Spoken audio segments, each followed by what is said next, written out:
Welcome, ladies and gentlemen, to your video lesson on percent of change. This should be slightly familiar to you because we've already dealt with percents.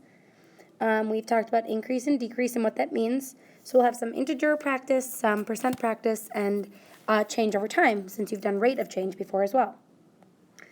So percent of change, we're going to look at percent of change, percent of increase, and percent of decrease. Some key concepts here for you. Is that percent of change is a ratio that compares the change in quantity to the original amount. That's a little different than rate of change. Rate of change, you're looking at it over time or over some other quantity, and now we're looking at what's the percent of change from where I was to where I am now, and that can be an increase and that can be a decrease. Generally, this is old, original minus new. I always do new minus original over original, and even if my amount comes out negative, then I know that that's a decrease. If my amount comes out just positive, then I know that was a percent increase. So you're going to see me do that more than you'll see me try to rearrange and try to remember which comes first. I'll always do, and I'll kind of write it like this, I'll do new minus original over original as kind of my abbreviation percent of change. So finding each percent of change to the nearest percent, so there's going to be some rounding involved, so that's going to be to the ones place, nearest whole percent, and then state if it's an increase or decrease. So we read the first one. It says the price of gas, the average price of gas in 1990 was $1.30. The average cost of gas in 2016 was $2.14. What is the percent of increase? So we already know it's an increase in gas prices. If we were looking at rate of change or unit rate, we'd need to know the year, the difference in the years. We need to know that that is a 26 year difference. But right now, we don't need to know how much time has passed. We just need the dollar amounts.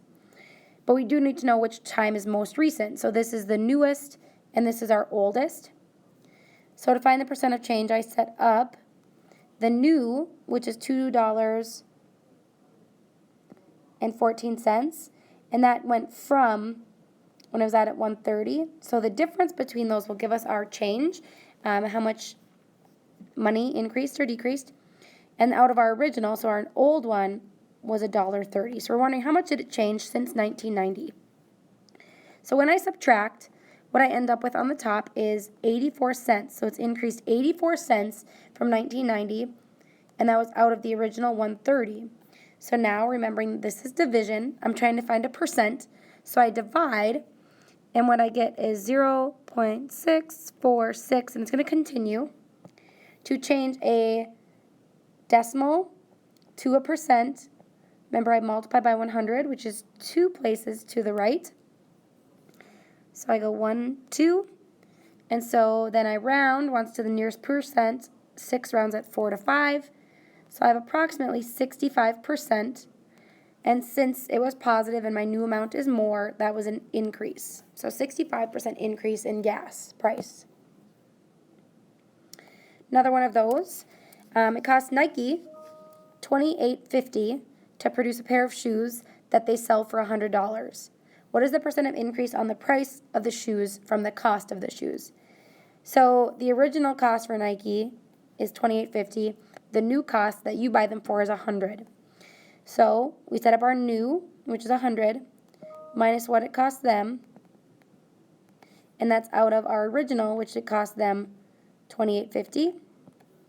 So we find out that there is an increase in price from cost to selling of $71.50, and that's from the original.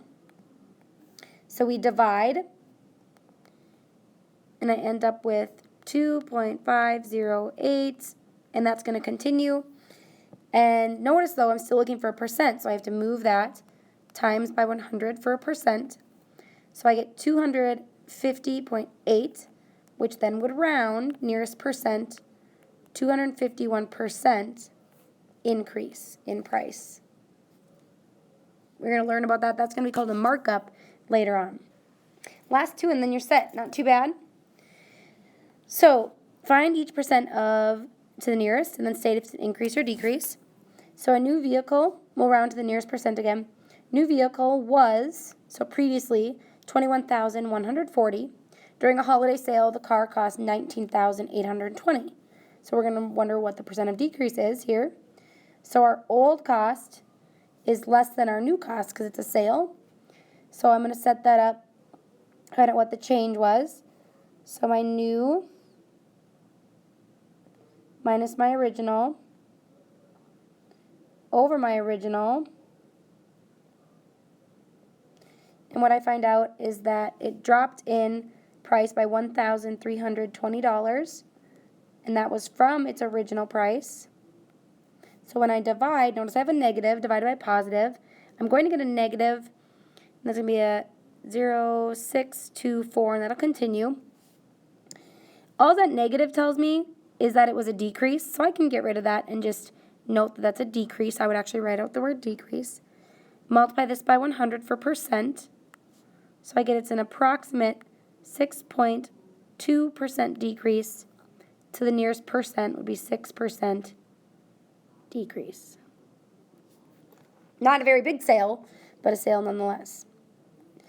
So another one, you might just see a simple basic sentence like this.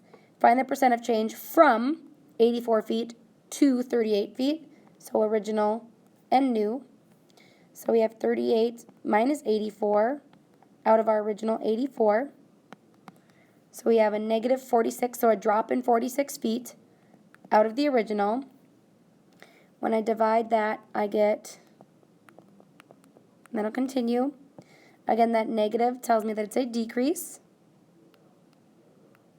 And multiply by 100 for percent.